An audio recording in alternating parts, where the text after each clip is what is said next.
Belas Artes de 1951,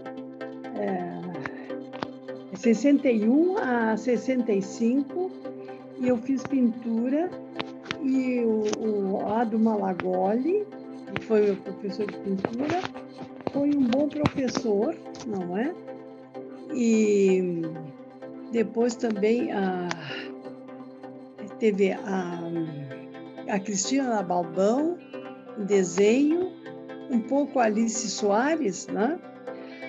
Agora, eu nunca fui boa aluna, sabe? Eu era muito preocupada, na época do Belas Artes, com a viagem de fim de curso, sabe? Né? No Belas Artes, naquela época, as pessoas iam para São Paulo e Rio. Nós fizemos tantas atividades para conseguir dinheiro, se fez sessões de cinema, baile, se vendia docinhos, sabe? Uma série de atividades, e que a gente foi, então, a Pernambuco, a Salvador, então foi a Minas Gerais, você foi para Bahia, para Pernambuco, para Minas Gerais, São Paulo e Rio, né? Agora, é sempre... como é que eu vou te dizer? Eu sabia que eu ia levar a sério, né? E de fato, né? E eu produzia mais fora da aula. Na aula, como eu estava envolvida com isso, né? E convidava, às vezes, colegas meus para desenhar, pintar na redenção. Eu estou esperando por eles até hoje. Então, eu ia sozinha pintar e desenhar E depois, o Vasco Prado, eu terminei Belas Artes, mas foi, de um modo geral, fraco naquela época, o Belas Artes, né? E eu estudei com ele desenho e quis me aprofundar mais no desenho, porque é o básico. E depois também gravura, comecei com linóleo-gravura, depois xilogravura, não é? Então, eu acho assim muito importante que se tenha uma orientação, né? Porque se tu vai descobrir a roda, né? Vai descobrir, claro, maravilha, mas tu perde mais tempo. O professor é muito valioso para te indicar direções, também para te estimular que tu descubra a ti mesmo as suas tendências. Eu visionei, o papel do professor é dar conta o que o aluno tem de importante e dar um empurrãozinho. O resto o aluno faz, mas então, ir na direção dele, né? E aí ele floresce,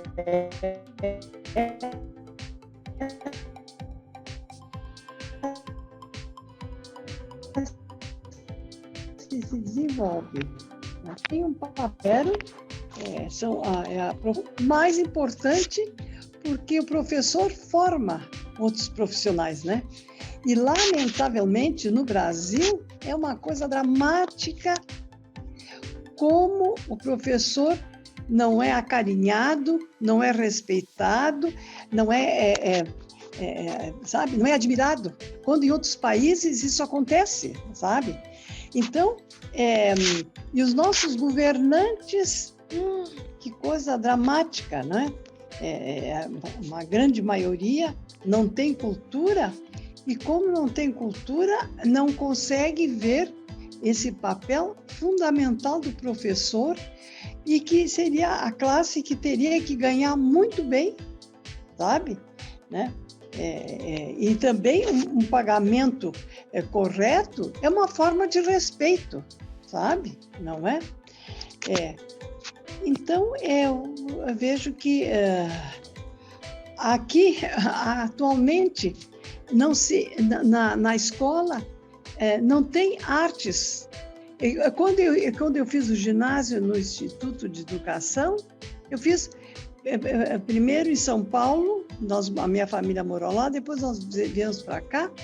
Então, tinha canto orfeônico, tinha desenho. Aí, como eu tirei, no último ano, eu tirei 10 em desenho, me estimulou a entrar no Belas Artes, sabe? Não é? Então, e agora, não tem filosofia, não tem uma série de matérias na escola, e se a gente vai ver no Uruguai, na Argentina, essas matérias existem, e tem curso de cinema, meu Deus, sabe? Quer dizer, as coisas, cada vez o Brasil regride, enquanto que outros países vão tomando a dianteira, não é? E o conhecimento é a coisa mais importante, sabe? No Brasil, eu não sei quantas etnias indígenas nós temos, algumas línguas que deviam ser estudadas, sabe? Não é? Então, teria que ser uma coisa mais ampla, né? E às vezes algumas coisas até no turno inverso, mas tinha que ter um sentido de abrangência e não cada vez, Camila, de mais limitações. E isso é uma coisa absurda, né? Com certeza. Meu pai era... Como é que é a pergunta? Não, concordo contigo. O meu pai era... E na minha família dá muito professor e advogados, né? Então, meu pai era professor de português e latim e de história e geografia. Quando eu entrei na Agapan, na década de 80, eu cheguei uma vez cedo numa assembleia da Agapan e eu perguntei para o Carneiro, Augusto Carneiro, um dos fundadores, com o Lutzenberg, com o Gui Ferreira, o Alfredo Gui Ferreira, né? Então, eu perguntei, como é que tu te interessasse pelo ambientalismo? E ele disse, a culpa é do teu pai. Eu disse, mas como? Ele disse que ele ensinava geografia com muito entusiasmo, com muito conhecimento e de uma maneira muito progressista, que ele já intuía princípios que anos depois eram os princípios básicos da ecologia, né? E aí ele me perguntou, e tu? Eu digo, olha, também é culpa do meu pai, mas só que o meu pai em casa não era professor, era pai que nos mostrava, que de noite nos falava de constelações, de astros, que nos levava numa pedreira e nos mostrava. Nós morávamos na rua, chamava-se Rua Larga, mas é a Rua Santa Cecília, tinha uma pedreira, então ele mostrava coisas sobre pedras, sabe? E natureza, e também incentivava o amor e respeito por natureza, né? Então, são coisas assim que vêm de família, sabe? Tu ia me perguntar uma coisa.